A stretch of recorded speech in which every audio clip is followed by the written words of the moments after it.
सभी का स्वागत है गेट के नए एक वीडियो में। तो इस वीडियो में हम लोग बात करेंगे इम्यूनोलॉजी के बारे में। अब इम्यूनोलॉजी काफ़ी इंपॉर्टेंट सा पोर्शन है जो आप चाहे गेट लाइफ साइंस या बायोटेक्नोलॉजी दोनों में ही जब देखेंगे। थोड़ा बहुत सिलेबस से हम लोग शुरू करते हैं और कुछ इंपॉर्टेंट पॉइंट मैं जो बताना चाहूँगा, जो भी पॉइंट मैं डिस्कस कर रहा हूँ काइंडली आप उस चीज़ को थोड़ा ध्यान रखिए एग्ज़ाम देने के टाइम में और प्रैक्टिस कीजिए उस तरह का क्वेश्चन। ऑब्वियसली बहुत सारे papers previous year question papers available हैं, so all the PYQs are available. So आप question paper previous year question paper आप जब खुद करेंगे, ये एनालिसिस आप खुद भी कर पाएंगे। इट्स नॉट दैट डिफ़िकल्ट कि मैं ही कर पा रहा हूँ, आप नहीं कर पाएंगे। ऑब्वियसली सिलेबस को आपको ध्यान रख के आगे बढ़ना है, क्योंकि गेट हमेशा सिलेबस में बहुत ज़्यादा एम्फेसाइज डालता है। सिलेबस के बाहर कुछ भी टॉपिक नहीं पूछा जाएगा। अब ये बायोकेमिस्ट्री का जो सिलेबस है ये गेट लाइफ साइंस के लिए है। अब देख सकते हैं immune system, innate adaptive cells of the immune system. Section 8 जो आपका माइक्रोबायोलॉजी का सेक्शन है, उसमें भी माइक्रोबियल डिजीज़ के साथ होस्ट पैथोजन इंटरेक्शन, इस पार्ट में भी antigens, antibodies, humoral cell mediated immunity, vaccines, हमेशा ये जो कॉमन टॉपिक्स हैं आप एक साथ ऑब्वियसली एक साथ सेम ही पोर्शन है तो आप आराम से कर सकते हैं। Vaccine, passive immunisation, immune deficiency. Apart from that zoology, section 8 zoology. अब देखिए सेक्शन भी मैच कर रहा है। उसमें और एक चीज़ आता है important, that are parasitology and immunology. अब जूलॉजी में ये जो पोर्शन यहाँ पे मेंशन है होस्ट पैथोजन इंट्रैक्शन के केस में, माइक्रोबायोलॉजी में भी कुछ डिजीज़ के बारे में आपको जानना पड़ेगा एंड पर्टिकुलरली पैरासिस्टोलॉजी जूलॉजी में अलग से पढ़ाए जाते हैं जिन लोगों को भी जूलॉजी बैकग्राउंड है। मैं इसका अभी आज एक आपको व्यवस्था बता दूंगा, एक PDF मैं आपके साथ शेयर कर दूंगा, ये आप खुद जाके डाउनलोड कर सकते हैं। ये पार्ट को आप अगर फॉलो करेंगे, क्योंकि जो अगर एनालाइज थोड़ा बहुत करेंगे, मैं प्रीवियस ईयर क्वेश्चन दिखा भी रहा हूँ आपको। जूलॉजी में पैरासिस्टोलॉजी रिलेटेड क्वेश्चन पूछा जाता है अपार्ट फ्रॉम इम्यूनोलॉजी। इम्यूनोलॉजी तो पूछता है, पर जूलॉजी स्पेसिफिकली जूलॉजी सेक्शन के लिए आप ये पार्ट बिल्कुल छोटा सा पार्ट है, एग्जाम्पल बेस्ड क्वेश्चन पूछे जाते हैं, इसको आराम से कवर कर लेंगे।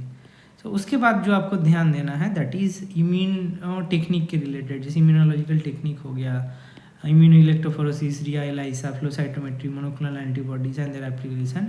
अब ये जो मोनोक्लोनल एंटीबॉडीज़ हैं, अभी क्यों मैं बता रहा हूँ, monoclonal antibody production that is hybridoma. आप गेट बायोटेक्नोलॉजी का अगर सिलेबस देखेंगे, गेट बायोटेक्नोलॉजी के इसमें पूरा सिलेबस तो सेम ही है। इसमें ये मोनोक्लोनल एंटीबॉडी प्रोडक्शन के ऊपर बहुत ज़्यादा एम्फेसाइज दिया जाता है, क्योंकि ऑब्वियसली बायोटेक्नोलॉजिकल रिवोल्यूशनली एक जो हाइब्रिडोमा टेक्नोलॉजी है इटसेल्फ एक बहुत बड़ा अचीवमेंट है, नोबेल प्राइज़ भी मिला था। सो ये जो मोनोक्लोनल एंटीबॉडी, एक वीडियो मेरे चैनल में अभी भी अवेलेबल है, काइंडली आप उसको फॉलो कर सकते हैं। 10 मिनट का कंसेप्ट है, 10 to 15 मिनट कंसेप्ट। अगर प्रीवियस ईयर क्वेश्चन मैं यहाँ पे माइक्रोबायोलॉजी बायोकेमिस्ट्री मतलब गेट एक्सेल के लिए मैंने क्वेश्चन डिस्कस किया है। बायोटेक्नोलॉजी रिलेटेड इम्यूनोलॉजी के लिए जो पोर्शंस आप प्रीवियस ईयर क्वेश्चन देखेंगे जब, उसमें आपको दिख जाएगा। मोनोक्लोनल एंटीबॉडी अलग से स्टार मार्क जाएगा, 3-4 जितना भी स्टार लगा सकते हैं।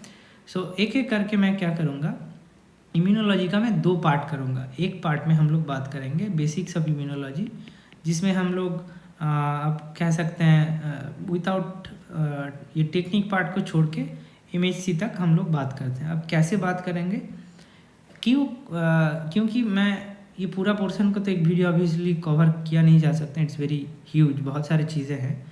एक बुक QB, इसको आप फॉलो कर सकते हैं during your process your study. एक बुक अगर आप रेफ़र करेंगे, अब्बास पढ़ने की कोई ज़रूरत नहीं है। QB में मैं प्रेफर करूँगा QB का, अगर आपने पढ़ा है दैट्स वेल एंड गुड। पर मैं कुछ पॉइंट को समराइज करते जाऊँगा, जैसे immune system, innate adaptive, cells of the immune, active passive immunity, complement system, antibody structure and function, diversity, B cell T cell activation, MHC। ये जो बायोकेमिस्ट्री का इतना पोर्शन है ये सबके लिए कॉमन है एंड सबके लिए सुपर इम्पॉर्टेंट है। इम्यूनोलॉजी आप छोड़ के मत जाइए, आप कोई भी टॉपिक छोड़ दीजिए, पर इम्यूनोलॉजी से ऑब्वियसली 2-3 सवाल आप अभी देखेंगे। बायोकेमिस्ट्री जैसे ये 2024 है, 2024 में बायोकेमिस्ट्री में 1 सवाल, माइक्रोबायोलॉजी में 1 सवाल, जूलॉजी में 1 सवाल, तो कितने क्वेश्चन मिले खाली एक टॉपिक से, दैट इज़ 3। इम्यूनोलॉजी से 3 क्वेश्चन, चाहे वो 2 मार्क्स का है चाहे 1 मार्क्स का है, ये MSQ टाइप ऑफ क्वेश्चन था। This was MSQ type of question, obviously ये 2 मार्क्स का हो सकता है। सो 6-7 मार्क्स आराम से आप 6 या 5 या 4 मार्क्स +4 आप इम्यूनोलॉजी टॉपिक पढ़ के कवर कर सकते हैं। अब जैसे मैंने बताया आपको कैसे एनालिसिस करेंगे कि एक्सपेक्टेड कौन कौन सा एरिया है, हाईलाइटेड कौन कौन सा एरिया जो आपको ध्यान रखना पड़ेगा। So starting with this immune system, इनेट and adaptive immune system. अब जैसे मैं पहले अगर बात करूँ, जैसे मैं क्लासेस में भी बताया, जैसे आप इंट्रोडक्शन ऑफ इम्यूनोलॉजी के बारे में जब बात करेंगे, followed by cells and organ of immune system. Introduction की इम्यूनोलॉजी में innate and adaptive immune system के बारे में बहुत ज़्यादा इंपॉर्टेंस से आप वहाँ पे बात करते हैं। मैं एक बार दिखा देता हूँ। That is introduction to immunology class 1। अब यहाँ पे देख सकते हैं मैंने पूरा इस चार्ट को ही ओपन कर लिया है। सो काइंडली अगर आप फॉलो करें, क्या चीज़ आपको ध्यान रखना पड़ेगा। इन case of इनेट and adaptive immune system, chart QB से लिया गया है। आराम से आप चाहे तो पॉज करके नोट डाउन कर सकते हैं, बहुत ज़्यादा कुछ डिफ़िकल्ट कुछ है नहीं यहाँ पे। सो एंटीजन का एक्सपोजर होता है generally, and if you give the repeat antigen then this primary response, उसके बाद ऑब्वियसली सेकेंडरी रिस्पॉन्स होगा। In case of secondary response, adaptive immune system का जो मैग्नीट्यूड होता है that will be higher in case of secondary response. Secondary response का मतलब होता है repeated and exposure to that same antigen, तब ये मेमोरी सेल्स जनरेट होता है and ultimately secondary response create होता है। मेजर डिफरेंस होता है innate and adaptive immune system में, दैट इज़ रिस्पॉन्स टाइम पहला इंपॉर्टेंट, दूसरा है स्पेसिफिसिटी ऑब्वियसली एडेप्टिव का ज़्यादा होगा, highly diverse and adapts to improve during the course of immune response. और स्पेसिफिक होता जाएगा जितने भी बार एक्सपोजर होगा एंटीजन का, and that will be more specific. Response time will be same as each time but more rapid and effective. इसलिए vaccination, ये सारे कोरिलेटेड कंसेप्ट हैं, वैक्सीन के बारे में हम लोग पढ़ेंगे। Same concept innate and adaptive immune system, इसलिए समझना बहुत इंपॉर्टेंट है। And what are the major component that regulate innate and adaptive immune response. That's all for ये जो बेसिक वाला पहला पोर्शन है। और अगर थोड़ा बहुत और पढ़ सकते हैं क्या क्या हो सकता है, ये PDF आप अगर आप देखें, इसमें 2-4 पॉइंट ही मैं बताऊंगा कि इनेट एंड एडेप्टिव में कौन कौन सा इंपॉर्टेंट पोर्शन है। जैसे आप देख सकते हैं इनेट एंड एडेप्टिव में कौन कौन से सेल रिस्पॉन्सिबल है, effector T cell, B cell, B lymphocyte antibody secrete करेंगे। बहुत बेसिक सा चीज़ें हैं, ये यूनिवर्सल ट्रूथ जैसा है, ये हमेशा आपको इसी तरह से क्वेश्चन देखने को मिलेगा। थोड़ा बहुत मॉडिफिकेशन किया जाता है but it will be same. तो कंपोनेंट ऑफ इम्यून सिस्टम क्या कौन कौन सा कंपोनेंट होता है, ये भी आप देख सकते हैं। अब जैसे इसके बाद जो पॉइंट आता है इम्यूनोलॉजी के बारे में, इसके बाद आता है cells of the immune system. अब जब भी cells of the immune system के बारे में हम लोग बात करेंगे, क्लास 1 के बाद जैसे cells of the immune system के बारे में हम लोग बात करेंगे। So class 2 cells of the immune system के बारे में अगर बात करें, cells of the immune system, इसमें आपको हिमाटोपोएसिस के बारे में आइडिया होना चाहिए। What do mean by haematopoiesis, जो चीज़ें थोड़ा थोड़ा मैं बता रहा हूँ आप उसको फॉलो कीजिए, बहुत बेसिक सा सवाल है। मैं क्यों बता रहा हूँ, देखिए इम्यून सेल टाइप हो गया, इम्यून सेल टाइप पहले हिमाटोपोएसिस समझ लेते हैं। हिमाटोपोएसिस में myeloid progenitor cell and lymphoid progenitor cell, जिसमें dendritic cell can originate from myeloid as well as lymphoid progenitor cell. Apart from that जो मेजर सेल्स हैं, लिम्फोइड में टी लिम्फोसाइट, बी लिम्फोसाइट बनाते हैं और नेचुरल किलर सेल्स बनाते हैं। यहाँ पे न्यूट्रोफिल, इओसिनोफिल, बेसोफिल और उसके साथ साथ एरिथ्रोसाइट एंड मेगाकार्योसाइट, प्लेटलेट, जो ब्लड कोगुलेशन में मदद करते हैं। अब जैसे देखिए आपको लग रहा है ये बहुत सिंपल है, पर क्वेश्चन इसी के ऊपर पूछा गया था। क्या क्वेश्चन पूछा गया था कि ग्रैनुलोसाइट और एग्रैनुलोसाइट्स, जैसे एक क्वेश्चन यहाँ पे पूछा गया था। पहला क्वेश्चन पूछा गया था इम्पॉर्टेंट यहाँ से जो एरिया है, that are the functions of this immune cells और the different functions of those immune cells. जैसे यहाँ पे आप देख सकते हैं नेचुरल किलर सेल का क्या काम है, गेट 2023। तो एज एक्सपेक्ट कर सकते हैं इस तरह का क्वेश्चन 2025 में बनेगा। ये तो ऑब्वियस है ना, बहुत बेसिक सा सवाल है। मास्ट सेल क्या करते हैं, डीग्रेनुलेशन, हिस्टामिन प्रोडक्शन करेगा। बी सेल्स क्या करेगा, एंटीबॉडी बनाएगा, antibody production. So B cell will produce antibody. Natural killer cell antibody dependent cell cytotoxicity. Neutrophil first cell to be recruited at the site of infection. ये सारे important crucial point एक एक line में, बस आप ध्यान रखिए, बहुत ज़्यादा डिटेलिंग में नहीं जाना है। जैसे मैं एक बार आपको बताता हूँ, यहाँ से एक चार्ट पूछा जाता है कि इम्यूनोलॉजी में अबंडेंस किसका ज़्यादा है। न्यूट्रोफिल का अबंडेंस सबसे ज़्यादा है। सबसे कम किसके अबंडेंस है, mast cells and basophil cell का। और उसके साथ साथ बी लिम्फोसाइट जो एंटीबॉडी सीक्रेट करते हैं लिम्फोसाइट में से, the number of B lymphocyte are very very less, that is 0.07 to 0.53। In case of T lymphocyte उसका डबल हो जाता है एग्जैक्टली। अब एक एक करके हम अगर सेल्स के बारे में बात करें, monocytes are phagocytotic cells, they have this hydrolytic enzyme. And उसके साथ साथ अगर मोनोसाइट टिश्यू में पाया जाता है, सो ब्लड में अगर होगा so it will known as monocyte, blood में अगर होगा it will be known as monocytes. अगर आपके टिश्यू में होगा that will be known as macrophages, that will be known as macrophages. बस ये ध्यान रखिए, आपका काम हो जाएगा। अब इसका काम होगा ऑब्वियसली फैगोसाइटोसिस करना एंड फॉलोड बाय मैक्रोफाजेस का जो पोजीशन है, टिश्यू स्पेसिफिक मैक्रोफाजेस का एग्जांपल पूछा जाता है, जैसे ब्रेन में माइक्रोग्लिया, लंग्स में अल्वियोलर मैक्रोफाजेस, लीवर में कुफर सेल्स, स्किन में लैंगरहन सेल्स। बस 1, 2, 3 और 4 मैक्सिमम। लिम्फ नोड में सब कैप्सुलर साइनस मैक्रोफाज। तो नाम थोड़ा टेढ़ा मेढ़ा है, उससे आप देख सकते हैं, इससे ज़्यादा नहीं करने, कुछ पूछा नहीं जाता जनरली। फंक्शन हमेशा ध्यान रखिए, एंटीबॉडी का फंक्शन और जो cells of the blood immune cells हैं जैसे न्यूट्रोफिल, यूसिनोफिल, बेसोफिल, इन सब का काम। तो ग्रैनुलोसाइट एग्रानुलोसाइट में हम जैसे मैंने बताया कि डायरेक्ट क्वेश्चन पूछा गया है कि ग्रैनुलोसाइट एग्रानुलोसाइट क्या क्या है, कौन कौन सा है। जैसे neutrophil, basophil and eosinophil are also considered to be granulocyte, क्योंकि they harbour large intracellular granules containing microbe destroying hydrolytic enzyme. अब ये ग्रैनुअल्स में क्या रहता है, these are all hydrolytic enzyme. आपको अगर क्वेश्चन चाहिए, देखिए इसके 1-2 कुछ सवाल नीचे ही शायद ग्रैनुलोसाइट के बारे में पूछा गया है। जैसे देखिए ये what are the below cells are agranular. अब देखिए, अब एविडेंस डायरेक्ट आपके सामने है। क्या क्या मैंने बताया अभी तक, मैंने जस्ट बताया कि cells of the immune system में आपको क्या देखना है, ईच एंड इंडिविजुअल सेल का फंक्शन देखना है, फंक्शन आपको देख के जाना है। और उसके साथ साथ ये ग्रैनुलोसाइट एग्रानुलोसाइट वाला आपने देख लिया, और different types of tissue specific जो आपने मोनोसाइट एंड मैक्रोफेज के बारे में देखा, दैट्स ऑल। एंड उसके साथ साथ यूसिनोफिल एंड बेसोफिल का काम देख लीजिए। यूसिनोफिल एंड बेसोफिल नीचे ही होगा, यूसिनोफिल एंड बेसोफिल, इन दोनों का काम होता है। यूसिन क्यों, eosin because it will be stain by certain acidic dye known as eosin. तो इसके पीछे obviously they have this basic protein, तभी तो कॉन्ट्रैक्ट करके चार्ज इंटरेक्शन होकर स्टेन हो पाएगा। सो it is effective in killing large parasite. ये भी क्वेश्चन पूछा गया है बहुत बार कि भाई बताइए कौन किसका काम है, डायरेक्ट पूछ लिया जाता है कि बताइए कौन किसका काम है। तो these are very basic fundamental thing that you need to no.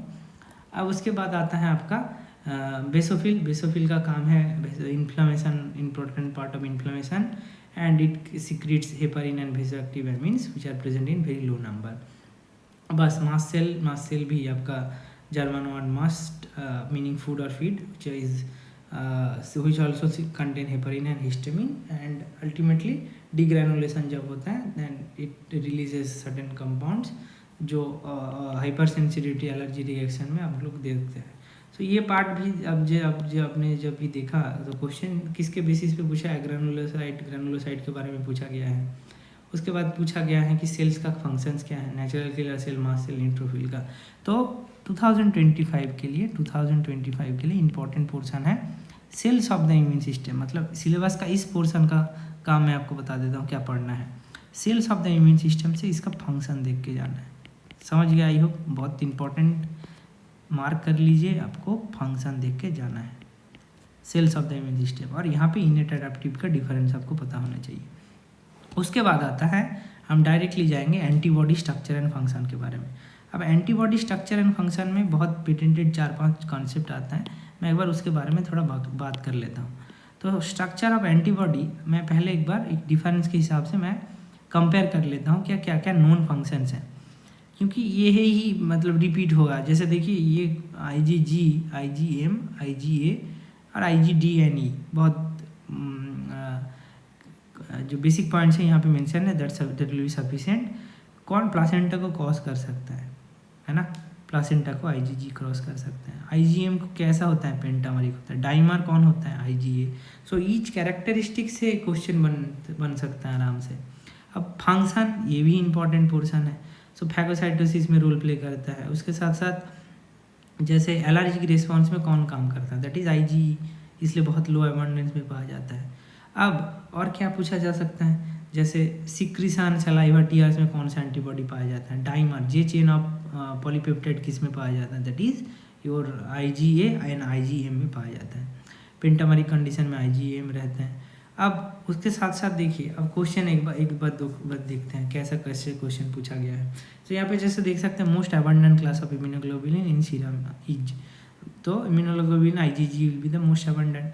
तो जैसे मैंने आपको बताया अभी इम्यून सेल्स के बारे में अगर पूछा गया, what are the abundance of immune cells, abundance of immune cells, तो अबंडेंस ऑफ इम्यून सेल्स में आपने देखा कि जो बी लिम्फोसाइट है इसका नंबर कम होता है सबसे ज़्यादा, और ईओसिनोफिल बेसोफिल का नंबर कम होता है। तो ये भी एक एक्सपेक्टेड क्वेश्चन है जो आपको पूछा जा सकता है।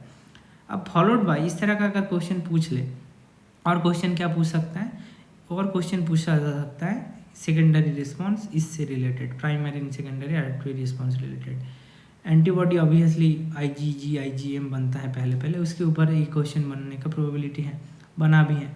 अच्छा, दूसरा है यहाँ पे ये जैसे primary immune response, secondary immune response और first line of defence, second line of defence, basic concept of immunology से क्वेश्चन है। अच्छा, और क्या हो सकता है, और हो सकता है कि डायरेक्ट एक एंटीबॉडी से रिलेटेड पूछ ले, जैसे आईजीए के बारे में पूछ लिया। So what are the different kind of characteristic features of IgA, transcytosis करके एक प्रोसेस होता है जिससे एंटीबॉडी पास होता है, and it have this facilitated by poly IgG receptor, ये टीआर सलाइवा ये सब में प्रेजेंट होता है। इनका जो अबंडेंस है इससे ऊपर भी क्वेश्चन पूछा गया है, अभी आपने देखा। सो इफेक्टर रिस्पॉन्स में generally effector response antibody IG, हाँ ये देखिए, तो IgA antibody, IgG antibody, IgG के बारे में पूछा जा सकता है, मोस्ट कॉमन एंटीबॉडी है, इसके इतने सारे सब क्लासेस हैं। यहाँ पे सबसे इंपॉर्टेंट जो कंसेप्ट है कि कौन सा सब क्लास कॉम्प्लीमेंट सिस्टम को एक्टिवेट कर सकता है, that is IgG1 and IgG3। These are very important in, they are very good in activating complement system. Apart from that, IgA is present in mucus, gut, respiratory, reproductive tract, tree और saliva में पाया जाता है। अब dimer और जो monomer वाला concept है वो भी देख लीजिए। IgA does exist in monomeric form in the blood but forms a dimer in mucosal tissue with J chain as it is। Line उठा के, ये सारे बुक्स का लाइन है, मैं कहीं से कुछ लिया नहीं हूँ, सारे बुक्स का लाइन है, क्रेडिट ऑल गोज टू क्यूबे। सो जैसे यही क्वेश्चन उठा के पूछ लिया गया था, आप समझ रहे हो जो पॉइंट मैं बता रहा था, IgA के बारे में पूछा गया। अब अगला सवाल IgG से पूछ ले, बहुत दिन नहीं पूछा है, 2022 में पूछा है, 3 साल बाद ये क्वेश्चन बन सकता है, IgG से पूछ ले। सो आई होप छोटे छोटे पॉइंट में आपको समझा पा रहा हूँ मैं क्या ध्यान रखना है। सो ये इफेक्टर रिस्पॉन्स रिलेटेड था। उसके साथ साथ जैसे IgM का क्या फंक्शन है, IgM is very good at activating complement system. So छोटे छोटे पॉइंट्स है पर ध्यान रखना है। It is the first class of antibodies to be produce during primary immune response. जितने भी हाईलाइटेड एरिया है सबसे ज़्यादा इंपॉर्टेंट है, डिकावैलेंट होता है, पेंटामरिक होता है, 10 एंटीजन बाइंडिंग साइट होता है विथ हाई एफिनिटी एफिनिटी दो अलग अलग चीज़ें, काइंडली उसको भी ध्यान रख सकते हैं। सो अपार्ट फ्रॉम दैट और क्या ध्यान रखना है आपको, न्यूट्रलाइजिंग एंड जो सिक्रेशन में प्रेजेंट होता है दैट इज़ IgA, ये न्यूट्रलाइज करता है टॉक्सिन्स एंड पैथोजेंस को। अपार्ट फ्रॉम दैट IgE का क्या रोल है, एलर्जी में बहुत बड़ा कंट्रीब्यूशन है, parasitic worm infection, venom, as it is. जो ध्यान रखिएगा, पॉइंट को ध्यान रखिए, बहुत ज़्यादा नहीं है, एक एक लाइन से उठा के फिर से क्वेश्चन बनने का प्रोबेबिलिटी है। सो ये पार्ट आपका हो गया। इस पार्ट से आपको लगेगा कि क्वेश्चन क्या ही बनेगा, तो this part will be covered, आराम से आप कर लेंगे। सो दिस पार्ट क्या था, ये था आपका एंटीबॉडी स्ट्रक्चर फंक्शन के बारे में हो गया। अब उसके बाद इसके बाद आता है कॉम्प्लीमेंट सिस्टम, इसको थोड़ा हाईलाइट कर लेता हूँ मैं। 2024 में एक पहला क्वेश्चन 2000 बायोकेमिस्ट्री में पूछ लिया complement system related. Complement system का पाथवे से तो कुछ डायरेक्ट क्वेश्चन पूछता नहीं है, क्वेश्चन पूछा जा सकता है कि पहला इंपॉर्टेंट कि डिफरेंट जो सब यूनिट्स हैं उसका काम क्या है, जैसे इन्फ्लामेशन में कौन सा रोल प्ले करता है, कौन कौन सा ये जो फ्रैगमेंट्स है कौन कौन सा इन्फ्लामेशन में रोल प्ले करता है। जैसे ए फ्रैगमेंट हमेशा इन्फ्लेमेटरी रोल में रिस्पॉन्स प्ले करता है। अपार्ट फ्रॉम दैट ऊपर में जो क्लासिकल पाथवे है उसमें जैसे मैंने आपको हाईलाइट किया अभी, IgG इज रिस्पॉन्सिबल, उसके साथ साथ IgM most prominent complement system को एक्टिवेट करने में it has a significant role. Apart from that और क्या क्या पॉइंट्स हैं, मेम्ब्रेन आटा कॉम्प्लेक्स कौन कौन सा प्रोटीन बनाता है, 5B6, 7, 8, 9। रिसेप्टर प्रोटीन क्या क्या है, express by monocytes and macrophages, bind specific effector molecule and trigger different downstream activities like binding of cause neutrophil degranulation and inflammation. So C5AR ये हो गया। Apart from that opsonization, C3B, C4B, these are all responsible for opsonization. Opsonization मतलब antigen को engulfment process को और enhance करना, phagocytosis rate का बढ़ा देना, है ना, वो सॉस डालने वाला कॉन्सेप्ट है। So opsonization means making food tasty. So antigen को इनगल्व करेंगे जो न्यूट्रोफिल्स हैं, जो फैगोसाइट्स है, सो उनको अगर आप बताओ कि भाई इसमें मैं सॉस डाल के आपको दे रहा हूँ, so the rate of Uptake, rate of phagocytosis will be enhanced. Apart from that और क्या ध्यान रखना है आपको, 5B6, 7, 8, 9 मेम्ब्रेन आटा कॉम्प्लेक्स बनाता है। लेक्टिन बाइंडिंग में कौन कौन सा है, मैनोज बाइंडिंग लेक्टिन जो पैटर्न रिकॉग्निशन रिसेप्टर ये सब के हिसाब से काम करता है। अब इसको काइंडली एक बार देख लीजिए। अब जैसे मुझे जो थोड़ा थोड़ा फील हो रहा है कहाँ से क्वेश्चन बनने का प्रोबेबिलिटी है, पहला इंपॉर्टेंट पॉइंट, ये जो रेगुलेशन है ये इटसेल्फ बहुत बड़ा इंपॉर्टेंट कॉन्सेप्ट है। जैसे डीके एक्सेलरेटिंग फैक्टर, ये क्या करता है, ये जो क्लासिकल पाथवे में C4B2A कॉम्प्लेक्स बनता है, it is a part of intermediate जो C5 कन्वर्टेज या C3 कन्वर्टेज बनाता है, उसको डीके कर देता है। सो अल्टीमेटली अगर ये प्रोसेस नहीं होगा, एज जानते हैं कि this is a cascade process, so the product substrate जितने भी चीज़ें बन रहा है एक के बाद हो रहा है, तो सपोज मैं अगर ये हटा दूँ तो दूसरा स्टेप नहीं होगा। सो 1 2 3 4 करके होगा, तो 2 अगर हटा दूँ 3 डायरेक्ट नहीं हो पाएगा, that is known as cascade process. So cascade process रुक जाएगा। 2024 में जो क्वेश्चन पूछा गया था, इस चार्ट से क्वेश्चन पूछा गया था। इस चार्ट में पूछ लिया था कि फैक्टर एज के बारे में बताओ, फैक्टर एज के बारे में बताओ। देखिए फैक्टर एज है complement regulation protein in plasma binds to C3B and क्या करना है आपको, अगर आप थोड़ा बहुत जानते हैं, ब्लॉक्स द फॉर्मेशन ऑफ और accelerate dissociation of C3BB C3 convertase, cofactor for factor I in C3B degradation. आपके पास अगर टाइम है, बढ़िया टाइम है तो फिर भी निकालना पड़ेगा। इस पूरे चार्ट को एक बार पढ़ के जाइए। क्वेश्चन तो पूछा नहीं जाएगा, पर कॉम्प्लीमेंट से अगर क्वेश्चन पूछा जाएगा, इस बार एजम्पशन ये है, order the question that can be asked by complement protein. आप अगर कहे सो कॉम्प्लीमेंट सिस्टम का डिफरेंट जो सब यूनिट्स हैं, जैसे C3A C5B सब यूनिट्स और C3A, ये सब का रोल पूछा जाएगा, कॉम्प्लीमेंट सिस्टम का रोल पूछा जाएगा, फंक्शंस पूछे जाएंगे अगर ये पूछा गया। रेगुलेशन एज इट इज पूछा जाता है। और एक अगर थोड़ा बहुत घुमा के पूछे जो CSR पूछता है, माइक्रोबियल कॉम्प्लीमेंट डिफेंशन स्ट्रेटेजी। कुछ माइक्रोब्स ऐसे हैं जो प्रोटीएज सिक्रीट कर देता है, डिग्रेड हो जाएगा। इसका एक चार्ट, सुंदर से चार्ट भी है, आप चाहे तो फॉलो भी कर सकते हैं। So which are the common evading mechanism, because antibiotic resistant अभी इवॉल्व हो रहा है, बहुत सारी चीज़ें हैं। सो क्वेश्चन बनने का प्रोबेबिलिटी है, आप इसको इग्नोर कर सकते हैं। मैं बोलूँगा आप एक बार पढ़ लीजिए आराम से, आपको हो जाएगा। जैसे staphylococcus aureus protein SCIN binds and inactivate C3B convertase, C3 convertase. CSR पूछने लग गया है, CSR में आप देखेंगे क्वेश्चन लास्ट ईयर में पूछा गया है। सो गेट भी अडॉप्ट कर सकते हैं इस तरह का कॉन्सेप्ट और क्वेश्चन। सो ये पार्ट हो गया कॉम्प्लीमेंट सिस्टम रिलेटेड। अब आ गया MHC के बारे में। MHC के बारे में हम अगर बात करें, तो देखिए मेजर हिस्टोकम्पैटिबिलिटी कॉम्प्लेक्स, ये जो पूरा पोर्शन है, इस पोर्शन में एंटीजन प्रोसेसिंग के बारे में आप ध्यान रखिए। और कैरेक्टरिस्टिक्स ऑफ दिस, जैसे पॉलीजेनिक इनहेरिटेंस होता है, कहाँ गया मैं एक बार बता देता हूँ, कहाँ कहाँ एक्सप्रेस होता है, कहाँ एक्सप्रेस नहीं होता है। MHC class 1 class 2, MHC class 1 कहाँ पे प्रेजेंट होता है। The job of MHC class 1 is to collect and present antigen to CD8 T cells that comes from the intracellular location. अब जैसे the expression of cell MHC class with cell peptide typically signals that cell is healthy। जैसे virus infected cell can, अगर उसमें MHC class 1 का down regulation हो जाता है, obviously natural killer cell जाके उसको डिस्ट्रॉय कर देगा। अपार्ट फ्रॉम दैट जो काफ़ी ज़्यादा इम्पॉर्टेंट है वो है आपका कहाँ गया, कैरेक्टरिस्टिक्स ऑफ MHC जीन्स, जैसे पॉलीजेनिक इनहेरिटेंस। जैसे ये वाला एग्जाम्पल CSR में बहुत बार पूछा गया है कि जो हैप्लोटाइप्स होता है कैसे होता है, कोडोमिनेंट एक्सप्रेशन होता है, ये सब पॉइंट आपके लिए इंपॉर्टेंट है इस गेट के लिए पर्टिकुलरली।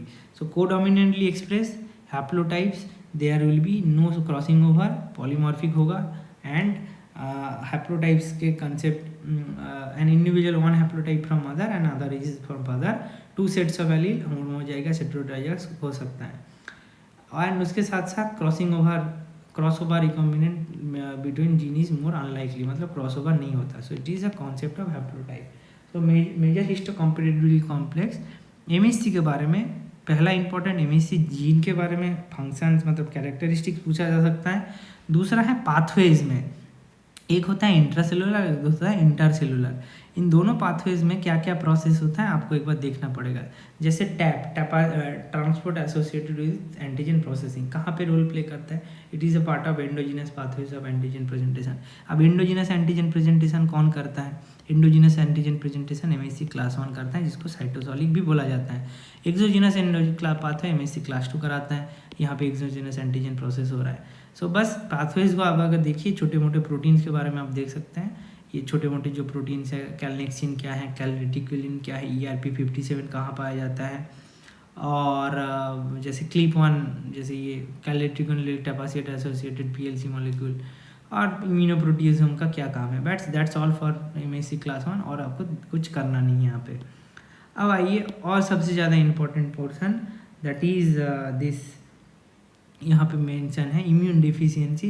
इम्यून डिफिशियंसी मतलब हाइपर सेंसिटिविटी, ऑटो इम्यूनिटी। ये सबसे ज़्यादा मैं बताऊंगा हॉट एरिया है, hyper sensitivity, tolerance, auto immunity, transplantation. Hyper sensitivity में डायरेक्ट चार्ट में चले जाता हूँ कि वी से है type 1, type 2, type 3, type 4।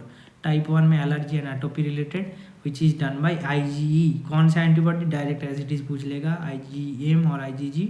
Type 2 antibody mediated hypersensitivity. Type 3 immune complex mediated hypersensitivity, जहाँ पे इम्यून कॉम्प्लेक्स बनता है। जैसे एग्जाम्पल पूछ लेगा, glomerulonephritis, rheumatoid arthritis, systemic lupus erythematosus, SLE। ये सबसे क्वेश्चन बनने का प्रोबेबिलिटी है। एज इट इज़ ध्यान रखिए, चार्ट सुपर इंपॉर्टेंट है। डिलेड टाइप हाइपर सेंसिटिविटी है, T सेल इन्वॉल्व होता है, T हेल्पर सेल का इन्वॉल्वमेंट होता है। Dermatitis, tuberculosis and graft rejection, these are all the part of delayed type hypersensitivity. उसके साथ साथ erythroblastosis fetalis is example of type 2 hyper sensitivity.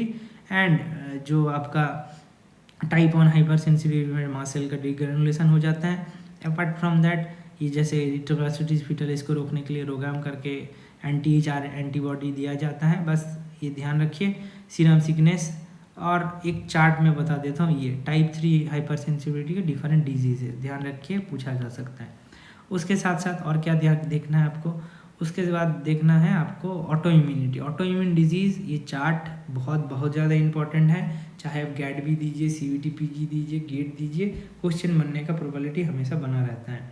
Specific targeting, जैसे Graves thyroid stimulating hormone receptor को auto antibody secret करके degrade कर देता है। माइस्थेमिया gravis acetylcholine receptor, यहाँ पे फोटो भी लगा हुआ है।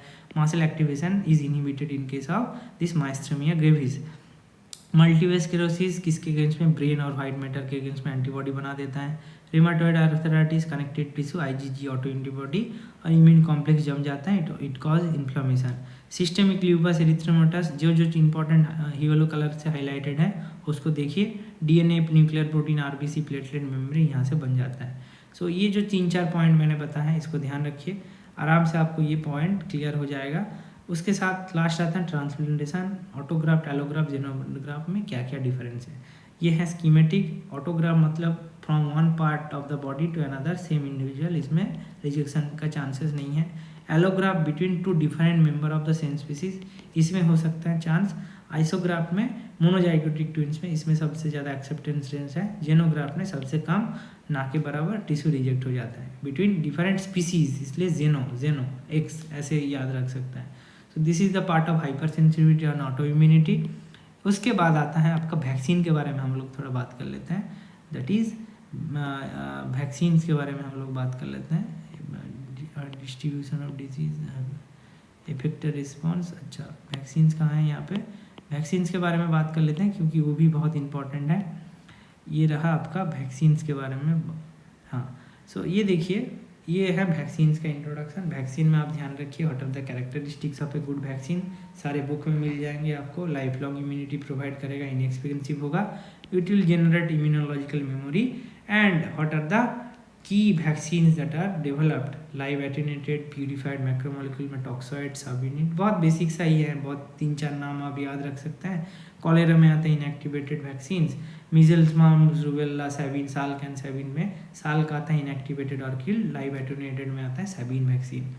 This are the classification of common vaccines in human. Apart from that, जैसे ये इस तरह का क्वेश्चन बनता है, BCG vaccine is an example of, इस तरह का क्वेश्चन पूछा जा सकता है। उसके बाद एक चीज़ और मैं बता देता हूँ, effector responsible viral infection, interferon gamma secrete होता है, cytotoxic T lymphocyte natural killer cell are involve. Influenza के वायरसेस के केस में ये माइक्रोबायोलॉजी में पूछा जा सकता है। एंटीजेनिक सीट टैप एंड एंटीजेनिक ड्रिप मैंने क्लास में कवर कराया है। एंटीजेनिक स्ट्रिप में क्या होता है, describes sudden emergence of a new subtype of influenza, जहाँ पे क्या होता है, the structure of हीमोग्लूटिनिन and neuraminidase are constitutively different from that of one. Antigenic shift में क्या होता है, entire single stranded RNA between human and animal virion infection in the same cell, reassortment हो जाता है। चेंजेस यहाँ पे होता है, reassortment of single stranded RNA, यहाँ पे होता है structural changes hemagglutinin and neuraminidase में, इसलिए एंटीबॉडी जो पुराने को रिकॉग्नाइज कर पाता होगा, नए को नहीं कर पाता होगा। तो ये एक कंसेप्ट है antigenic shift and antigenic drift. HIV cells किसको इन्फेक्ट करते हैं, टी हेल्पर सेल को, GP120 GP41 और the receptor GP41 transmembrane receptor है। उसके छोड़ के CD4 and CXCR CCR5 are the receptor for this HIV cell. It primary infected T helper cell CD4+ cells. Genetic organization में VIAF भी जिनका एक बार पूछ सकते हैं कहाँ कहाँ पे ये रोल प्ले कर सकते हैं, बाकी आप छोड़ भी सकते हैं। और मैंने ये ऑलरेडी बता दिया कि होस्ट डिफेंस को मॉड्यूलेट करने के लिए बैक्टीरियल इन्वेजन स्ट्रेटेजी क्या क्या होता है, तो इसको भी आप ये स्टार मार्क करके इसको भी नोट डाउन कर सकते हैं। कभी भी माइक्रोबायोलॉजी में स्पेसिफिकली पूछा जा सकता है। अब और एक चीज़ लास्ट में आप ध्यान रखिए, मैं इम्यूनोटेक्निक नेक्स्ट क्लास में डिस्कस करूँगा, सेकेंड पार्ट जब आएगा। ये जो पैरासिस्टोलॉजी है, इसका एक चार्ट मैं आपको दे रहा हूँ। ये चार्ट मैंने लिया है EPG पाठशाला करके एक है, जो जूलॉजी आप कहीं भी सर्च करेंगे EPG पाठशाला जूलॉजी, उसमें आता है। ये बहुत अच्छे फैकल्टीज डिपार्टमेंट ऑफ जूलॉजी से इन लोगों ने बनाया है। मैं आपको बताऊंगा zoonoses caused by protozoa, zoonoses caused by fungi, zoonoses caused by parasites, इनके बारे में, वार्म्स के बारे में एक बार देख लीजिए कौन कौन सा डिजीज़ कॉज करता है। बस उतना ही ध्यान रखिए, आपको उसी से क्वेश्चन बन जाएगा। जूनोटिक डिजीज़ में क्या क्या है, इंसेक्ट वेक्टर क्या है। अच्छा, जैसे देखिए यहाँ पे नीचे ही आपको मिल जाएगा लेप्टोस्पिरोसिस, लिस्टेरियोसिस, ये नीचे मिलेगा आपको। सैल्मोनेलोसिस हो गया। हाँ, ये देखिए जायरडिया स्पीसीज़ क्या करता है, जायरडियासिस कॉज करता है। टॉक्सोप्लाज्मोसिस, टॉक्सोप्लाज्मोगोनोडी टॉक्सोप्लाज्मोसिस कॉज करता है। और उसके साथ साथ zoonosis cause by fungi, ringworm, zoonosis cause by parasite. ये सारे छोटे छोटे जो जूलॉजी रिलेटेड पोर्सन है, आप थोड़ा देख लीजिए, यहाँ से ही आपको मिल जाएगा। और ज़्यादा कुछ करने का जरूरत नहीं। जैसे एस्केरिडोमिडोकार्डिस क्या कर सकता है, इस तरह का क्वेश्चन कैसे बनता है आप देख सकते हैं आपके सामने। ये रहा आपके सामने क्वेश्चन कि मॉस्किटो वेक्टर कौन कौन सा parasites, which of the more follow typically transmitted by mosquito as vector. ये मैंने माइक्रोबायोलॉजी क्लास में भी डिस्कस किया है, वहाँ पे जाके भी देख सकते हैं। और जैसे और प्रीवियस ईयर क्वेश्चन जब देखेंगे, ये एक दो सवाल करके पूछा जाता है। जैसे फाइलेरियसिस कौन कॉज करता है, उचेरिया बैंक ऑफ टिप्नोसोमा गैमियंस, ये सब क्वेश्चन पूछा जाता है। अब देखेंगे और क्या है MSc के बारे में। जैसे मैंने बोला, सब कैरेक्टरिस्टिक्स आपके सामने सारे क्वेश्चन है, मैं कुछ भी बना के नहीं बोल रहा हूँ, एक्सपेक्टेड है इसलिए बता रहा हूँ। जैसे ये कैरेक्टरिस्टिक्स के बारे में पूछ लिया। उसके साथ ही डेंड्रिटिक सेल का क्या काम है, माइक्रोग्लियल सेल का क्या काम है, TLR7, TLR9, जो पैटर्न रिकॉग्निशन रिसेप्टर, या से क्वेश्चन पूछा जा सकता है। अपार्ट फ्रॉम दैट और क्या क्या है।